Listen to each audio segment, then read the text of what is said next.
Bonjour à tous, bienvenue sur cette vidéo dans laquelle on va créer un partage de fichiers sur le réseau grâce à Samba sur notre serveur qu'on a installé juste avant. Alors on va commencer par lancer PuTTY comme d'habitude et puis on va se connecter à notre serveur par SSH. En route si vous avez activé le root grâce à la vidéo précédente, ou alors en utilisateur puis en route. Voilà, on est connecté. Alors pour faire ça, il y a un bout de temps, j'avais installé un NAS sur un Raspberry Pi et j'avais trouvé un guide qui était vraiment bien et j'arrive pas à le retrouver. Alors si je le retrouve d'ici là que la vidéo sorte, je le mettrai dans la description. Pour commencer, on va lister les disques, donc avec lsblk. Voilà. Alors là, on peut voir tous nos disques. Alors on a le disque sur lequel est installé le système. Là on a un premier disque de 1 Teraoctet. Là on a mon disque de 2 Teraoctets et un second de 1 Teraoctet. Donc moi ce que je vais faire, c'est que je vais mettre ce disque là et ce disque là en RAID 1, donc pour qu'il y ait les données qui soient copiées sur les deux disques. Pour faire ça on utilisera MDADM, et ce disque là je vais laisser la partition en ext4 pour faire du stockage pour la seedbox qu'on installera dans la vidéo d'après. Mais je partagerai quand même le répertoire. Alors pour créer le RAID, on va commencer par supprimer ces partitions. Alors je les avais créées dans l'installation, mais en fait ça servait à rien parce qu'on va devoir les supprimer maintenant. Il y a juste pour celui-là où on n'aura rien à toucher. Donc si vous n'avez pas créé les partitions, c'est mieux. Il faudra simplement créer la partition pour le disque de 2 Teraoctets. Mais du coup, si vous les avez créées comme moi, il va falloir les supprimer. Pour les supprimer, on va utiliser fdisk suivi de notre disque. Donc alors les disques ils sont situés dans /dev/ le nom du disque. Donc par exemple là, si je veux lancer sur le disque SDD, je fais /dev/ SDD. Alors maintenant on va afficher la liste des partitions avec la commande P. Normalement il n'y en a qu'une seule. Voilà, il n'y en a qu'une, il y a SDD1 et c'est tout. Maintenant on va utiliser la commande D. Alors s'il y a plusieurs partitions, il va vous demander laquelle vous voulez supprimer. Moi il n'y en a qu'une seule. Donc il va directement la supprimer, voilà. Hop, et maintenant on peut valider avec la commande W. Si on refait un lsblk, on voit bien que notre SDD, il n'a plus de partition. Alors on va refaire la même chose avec SDB, et après on pourra commencer à créer notre RAID. Alors fdisk /sdb. Ensuite on appuie sur P, puis D, et voilà, W pour valider.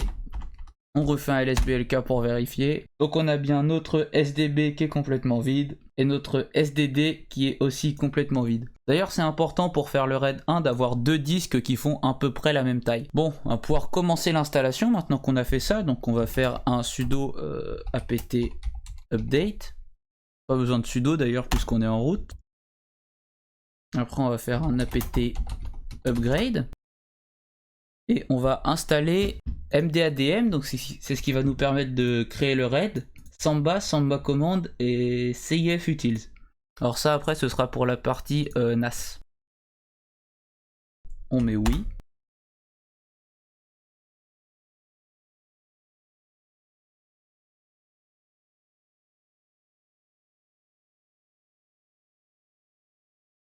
Voilà, maintenant que tout est installé, on va pouvoir passer à la configuration du RAID. Alors je vais relister mes disques, hop, pour pouvoir les avoir après. Maintenant on va utiliser la commande, donc mdadm, ce sera le logiciel avec lequel on va créer le RAID, --create. Ensuite on va mettre le disque virtuel qu'on va créer, donc /dev/ md0 il va s'appeler. Le type de RAID, donc --level égale 1 pour du RAID 1.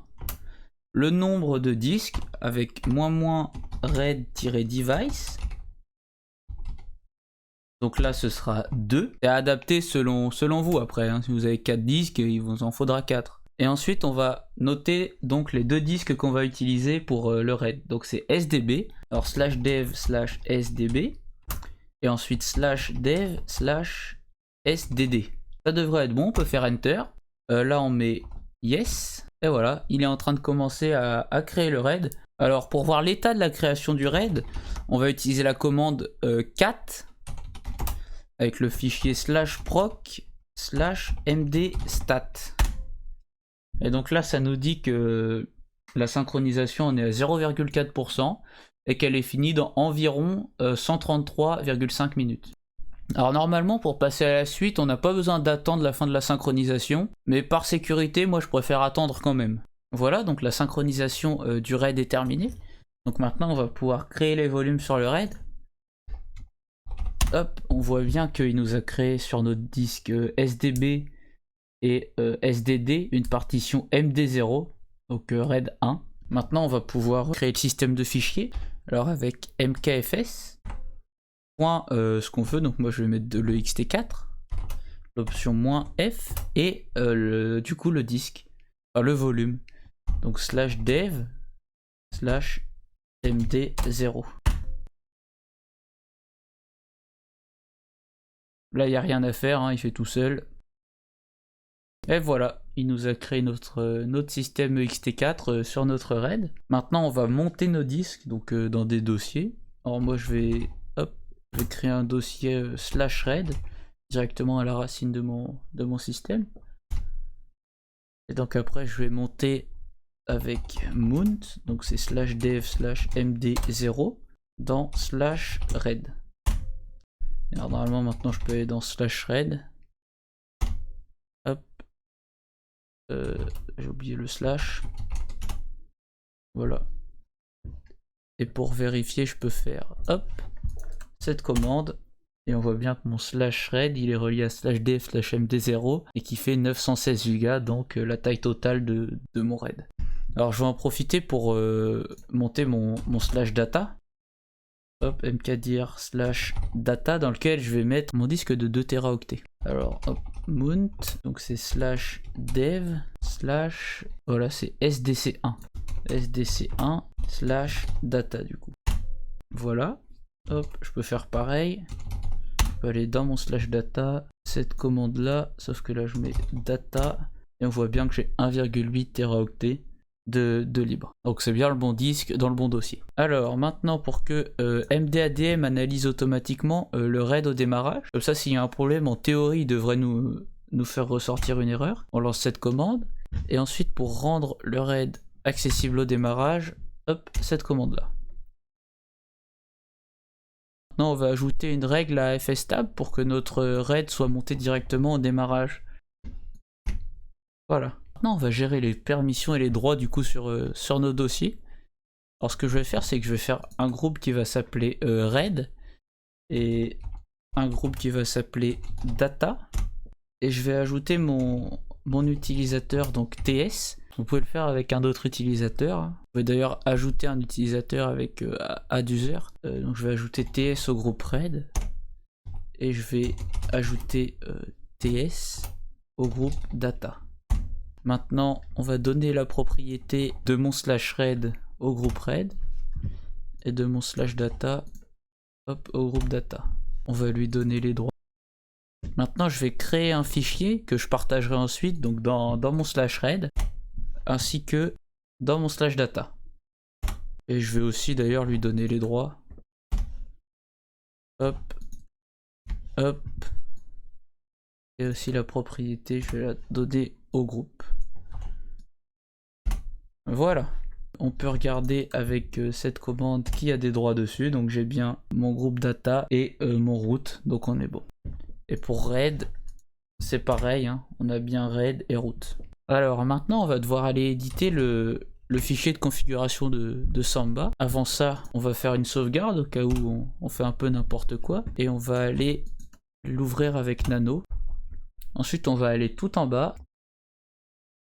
Alors, entre crochets, ce qu'on va mettre c'est le nom de notre dossier partagé, donc moi je vais l'appeler RAID. Hop. Ensuite on va mettre pass égale, et alors là c'est l'emplacement du dossier qu'on veut partager, donc moi je vais partager /RAID /data. Ensuite avec cette ligne on va définir si on peut le parcourir, donc oui nous on veut. Et on peut écrire dessus, donc oui avec celle-là. Uniquement les invités, donc non. Ensuite on donne les droits avec cette commande là et celle-ci. Et non, on ne veut pas qu'il soit public, donc on ajoute ça, voilà. C'est à peu près tout. Et vu que moi je veux aussi partager mon /data, je vais remettre à peu près la même chose. Hop, je vais copier tout ça. Je vais le coller là. Je vais juste modifier ici data. Et donc c'est plus /RAID /data mais /data. Et pour le reste c'est la même chose, vous pouvez ajouter tous les dossiers que vous voulez. Imaginons que vous voulez ajouter un /home, et ben vous mettez comme nom /home et dans pass vous mettez /home / ce que vous voulez. Voilà, maintenant on peut enregistrer avec CTRL-X, Y, Enter. On va redémarrer Samba avec hop, cette commande là. Et alors pour ajouter un utilisateur, si vous n'avez pas déjà un utilisateur sur le serveur, il faut faire user add et l'utilisateur. Bon, moi je vais faire avec l'utilisateur TS, et avant bien évidemment faut lui donner les droits. Enfin faut l'ajouter justement dans le groupe RAID qu'on a créé avant, donc c'est pas compliqué, vous faites add user, le nom d'utilisateur et le groupe. Par exemple avec TS, on l'a fait tout à l'heure, ça donne ça. Alors maintenant on va lui spécifier un mot de passe pour Samba justement. Voilà, donc avec la commande smb passwd-a et le nom d'utilisateur. Maintenant on rentre un mot de passe, on le confirme, et donc c'est bon, notre utilisateur est bien paramétré. Alors maintenant on va pouvoir ouvrir l'explorateur de fichiers. Vous pouvez accéder à votre serveur Samba à l'adresse // 192.168.1.72, donc l'adresse du serveur. Hop. Bah là j'avais déjà testé hier, donc il me met déjà TS, mais normalement vous devrez entrer l'utilisateur et puis le mot de passe. Et ensuite vous avez accès à vos volumes, ainsi qu'à un volume utilisateur, mais que j'utiliserai pas. Je vais simplement utiliser mon data et mon RAID, et vous pouvez créer des dossiers, mettre des documents dedans, et faire à peu près tout ce que vous voulez, les supprimer. Maintenant, ce que vous pouvez faire, c'est l'ajouter directement comme j'ai fait ici. Alors eux ils sont plus reconnus, mais vous pouvez l'ajouter là. Alors vous allez simplement hop, copier ça. Ensuite vous faites un clic droit sur ce PC, puis connecter un lecteur réseau. Là vous mettez ce que vous avez copié juste avant. Vous faites terminer et il apparaît là. Et maintenant vous allez l'avoir ici. Faire la même chose pour mon /RAID. Hop. Connecter un lecteur réseau. Voilà, terminé. Et il apparaît directement ici, donc j'ai mes deux disques en réseau qui sont là. Et je peux faire à peu près n'importe quoi dessus. Maintenant une dernière chose, pour voir l'état de votre RAID, donc vous allez utiliser la commande mdadm, on sait jamais hein, s'il manque un disque ou quoi, -d, et suivi du coup du disque virtuel, alors du coup /dev/md0. Donc là ça nous met plein d'infos, donc là tout va bien apparemment. On voit bien que j'ai mes deux disques et que tout est bon. En théorie, s'il y a un problème avec vos disques, le fichier /proc/mdstat devrait le mentionner aussi. Hein. Donc voilà, ça va être la fin de cette vidéo. J'espère qu'elle vous aura plu. Et moi, je vous dis à la prochaine. Ciao tout le monde.